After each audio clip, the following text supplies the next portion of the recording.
Okay, next topic جو ہے یا نیکسٹ جو نظریہ ہے ہمارا ابن خلدون کا، وہ ہے الاسپیہ کا نظریہ۔ الاسپیہ کیا ہے بیسیکلی؟ یہ ایک جذبے کا نام ہے، قوت کا نام ہے، ایک ایسی طاقت کا نام ہے جو ہم انسانوں کو ایک دوسرے کے ساتھ جوڑ کے رکھتی ہے۔ اس نظریے کے مطابق کسی بھی ریاست کی جب بنیاد رکھی جاتی ہے یا کوئی بھی ریاست وجود میں آتی ہے تو اس کے پیچھے دو ریزنز ہوتی ہیں۔ ایک عصبیت، اور وہ عصبیت کس وجہ سے آتی ہے؟ ذہنی یگانگیت کی وجہ سے، وحدت کی وجہ سے۔ اس معاشرے کے لوگوں کی سوچ ایک جیسی ہوتی ہے، ان کے اقدار ایک جیسے ہوتے ہیں، ان کی خواہشات اور ضروریات ایک جیسی ہوتی ہیں۔ اور دوسری ریزن وہ کیا دیتا ہے؟ وہ ہے مذہب۔ جب وہ کہتا ہے کہ کوئی بھی ریاست قائم ہوتی ہے تو اس کے پیچھے یہی دو ریزنز ہیں، یا تو لوگوں کی سوچ ایک جیسی ہوگی، ان کی خواہشات اور ان کے مسائل اور ان کو حل کرنے کی خواہش ایک جیسی ہوگی، یا دوسری وجہ کیا ہے؟ مذہب۔ چونکہ مذہب ایک ہوتا ہے تو لوگوں کی رسومات ایک جیسی ہو جاتی ہیں، ان کے کردار ایک جیسے ہو جاتے ہیں۔ اس وجہ سے اس گروہ کے اندر، اس ریاست کے اندر، اس معاشرے کے اندر کیا ہے؟ یکجہتی اور سالمیت پیدا ہوتی ہے۔ الاسپیہ میں ہی ابن خلدون نے بات کی کہ ہم جب پیغمبری مشن کی بات کرتے ہیں، یا جو ہمارے پیغمبر جہاد لے کے چلتے تھے یا اللہ تعالیٰ کے پیغامات کو پہنچاتے تھے، تو اس وقت کیا چیز تھی جو ان لوگوں کو ایک دوسرے سے جوڑ کے رکھتی تھی؟ وہ بھی یہی عصبیت ہوتی تھی۔ ایون کہ وہ کہتے ہیں کہ یہی عصبیت ان کی سوچ ایک جیسی کرتی تھی، پھر ریاست کا قیام بھی اسی عصبیت کی وجہ سے ہوا کرتا تھا۔ مذہب ایک وہ اتحادی قوت ہے جو ہمارے ہاں ریاست کو قائم کرنے میں کردار ادا کرتی ہے۔ جیسا کہ مائلڈر خائم نے بھی اپنے عمرانیات کے جب نظریہ دیا، اس میں اس نے واضح طور پہ کہا کہ مذہب ایک ایسی اکائی ہے، ایک ایسا ادارہ ہے جو ریاست کو وجود میں لاتا ہے، اجتماعی زندگی کو کامیاب کرتا ہے۔ اس کے بنا اجتماعی زندگی کا وجود بھی ممکن نہیں ہے۔ نیکسٹ پوائنٹ کی طرف آتے ہیں۔ ابن خلدون مزید اس عصبیت کے بارے میں بات کرتا ہے۔ وہ کہتا ہے کہ جب عصبیت آتی ہے تو لوگوں کے اندر گروہی زندگی پیدا ہوتی ہے، لوگ ایک دوسرے کو پسند کرنے لگتے ہیں، سوچیں ایک جیسی ہو جاتی ہیں، یا ہم یہ کہہ سکتے ہیں کہ ان کی ضروریات ایک جیسی ہو جاتی ہیں، تو لوگ کیا کرتے ہیں؟ ایک دوسرے کے ساتھ رہنے کی خواہش کرتے ہیں، قبائل بناتے ہیں۔ اور جب یہ قبائل بنتے ہیں تو ان میں بھی تصادم ہوتا ہے، اور اس تصادم کو حل کرنے کے لیے ریاستیں بنائی جاتی ہیں، اور یہ ریاستوں کا کام یہی ہوتا ہے کہ ان قبائل کے اندر پیدا ہونے والے مسائل کو وہ حل کرے اور اس عصبیت کو کمزور نہ پڑنے دے۔ جس بھی گروہ میں، جس بھی ریاست میں، جس بھی معاشرے میں عصبیت آ جاتی ہے وہ معاشرہ کامیاب ہے، اور وہ اتنی عظیم طاقت بن جاتی ہے کہ کوئی بھی اس کو توڑ نہیں سکتا۔ اور خاص طور پہ ابن خلدون کا کہنا ہے کہ جب آپ مذہبی مشن پہ جاتے ہیں تو اس میں بھی یہ عصبیت ہی ہے، یہ گروہی یگانگیت ہی ہے جو اس مذہبی مشن کو یا مذہبی تحریک کو کیا کرتی ہے؟ کامیاب کرتی ہے۔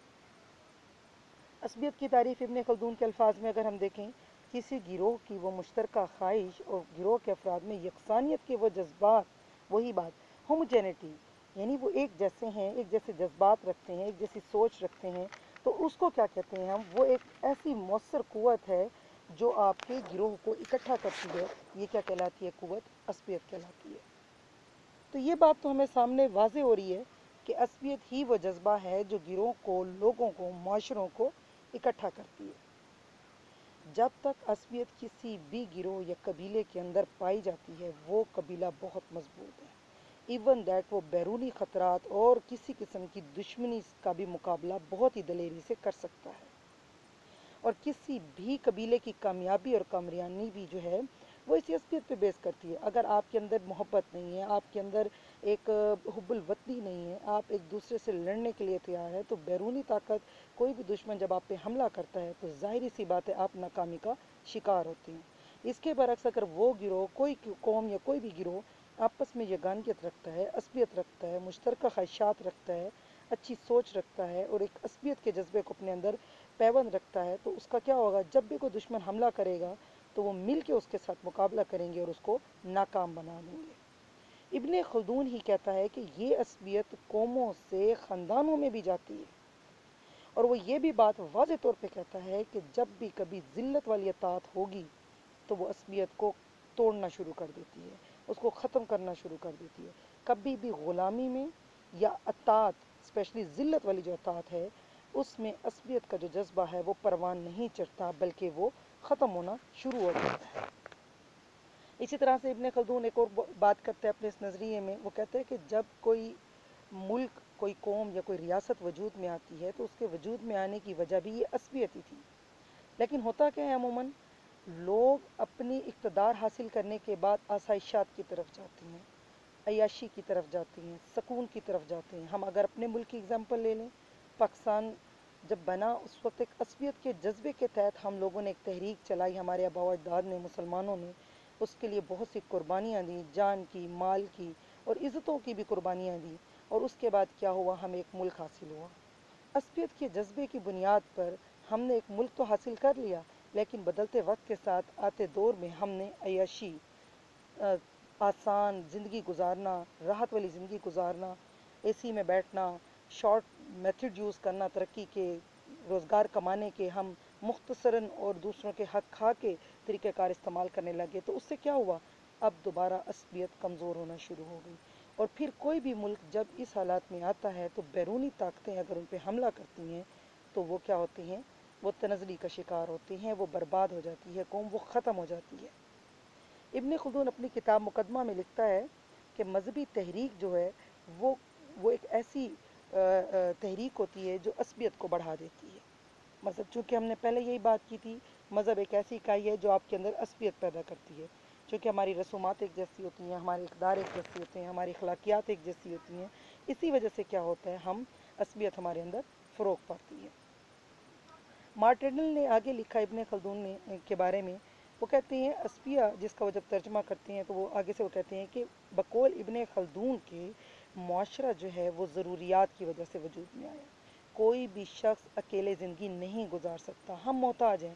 مثال کے طور پہ اگر میں پروفیسر ہوں تو میں تعلیم دے کے روزگار حاصل کرتی ہوں, تو میں کس چیز کی محتاج ہوں, میں ان طالب علم کی محتاج ہوں, میں ان اداروں کی محتاج ہوں جو مجھے اس کا معاوضہ دیں گے, اور پھر اس معاوضے سے میں اپنا روزگار یا اپنے فیملی کے جو یا اپنے اخراجات جو ہیں اس کو فلفل کروں گی. اور اسی طرح سے اگر آپ ایک دکاندار اور ایک گاہک کی مثال لے لیں, ایک دکاندار عزت دے گا, آپ کا احترام کرے گا ایک گاہک کی, کیوں, اس کو پتہ ہے اگر میں نے گاہک کو رسپیکٹ نہ دی تو میری چیز سیل نہیں ہوگی, اور اگر وہ سیل نہ ہوئی تو ظاہری سی بات ہے وہ گھر میں اپنا روزگار لے کے نہیں جا سکے گا. تو ہمارے معاشرے کی وجود میں آنے کی وجہ کیا دیتا ہے ابن خلدون, محتاجی, ڈپینڈنسی. ہم ایک دوسرے پہ ڈپینڈ کرتے ہیں, خوراک کے لیے, ہتھیار کے لیے, اپنی بقا کے لیے, اپنے وجود کے لیے ہم ایک دوسرے کے محتاج ہیں. اسی بات کو آگے بیان کرتا ہے, خانہ بدوش معاشرے میں وہ بات کرتے ہیں, وہ کہتے ہیں جو خانہ بدوش معاشرہ ہوتا ہے اس میں سماجی استحکام کی قوت سب سے زیادہ پائی جاتی ہے. چونکہ وہ ایک دوسرے کے محتاج ہوتی ہیں, ان کی کوئی ایک پرماننٹ لائف نہیں ہوتی, وہ کہیں ایک جگہ پہ سٹے نہیں کرتے, ان کی اپنی زندگی ایک جگہ پہ محفوظ نہیں ہوتی, وہ وقت اور حالات اور خوراک کی ڈیمانڈ کے مطابق سفر کرتے رہتے ہیں. تو اس وجہ سے ابن خلدون کے مطابق جو خانہ بدوش معاشرے ہیں ان میں عصبیت کا جذبہ بہت زیادہ پایا جاتا ہے. آگے بیان کیا گیا ابن خلدون کے نظریے کو ایمائل ڈرخائم کے نظریے کے ساتھ کہ ان میں کیا باتیں ہیں جو کامن ہیں. وہ پوائنٹ ہے یکسانیت کا, ہوموجینٹی کا. ابن خلدون اور ایمائل ڈرخائم دونوں ایک ہی بات کرتے ہیں کہ العصبیہ یا سماجی استحکام, جو کہ آگے جو ایمائل ڈرخائم نے جو کنسیپٹ لیا ہے وہ مکینک سولیڈیریٹی یا سماجی استحکام کے حوالے سے وہ بات کرتا ہے.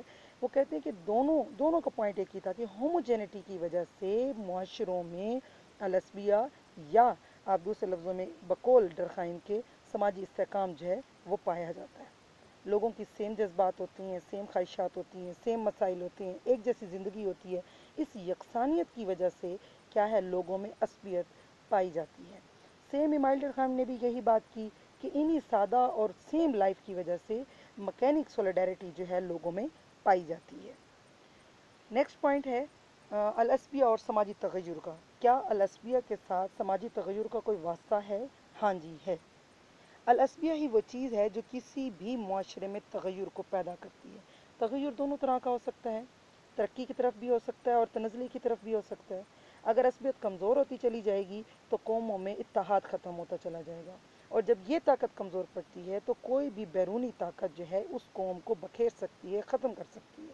تو یہ معاشرہ جو ہوگا یہ قوم جو ہوگی وہ تنزلی کی طرف چلی جائے گی. اسی طرح سے اس کا دوسرا پہلو بھی ہے, وہ کیا ہے, ترقی کا پہلو ہے. جب نئے گروہ وجود میں آتے ہیں، حکومتیں پیدا ہوتی ہیں، ان میں عصبیت پیدا ہوتی ہے، اور اگر وہ عصبیت مضبوط ہوتی چلی جاتی ہے تو یہ ترقی کی طرف جائے گی. وہ لوگ مزید نئے نئے کام کریں گے، نئے پروجیکٹس چلائیں گے، بیرونی خطرات کے خلاف بہت مضبوطی سے کھڑے ہوں گے اور اپنی ترقی کی طرف جائیں گے. سو العصبیہ کیا ہے؟ سماجی تغیر لاتا ہے، دونوں صورت میں، ترقی کی صورت میں بھی اور تنزلی کی صورت میں بھی. Thank you so much beta.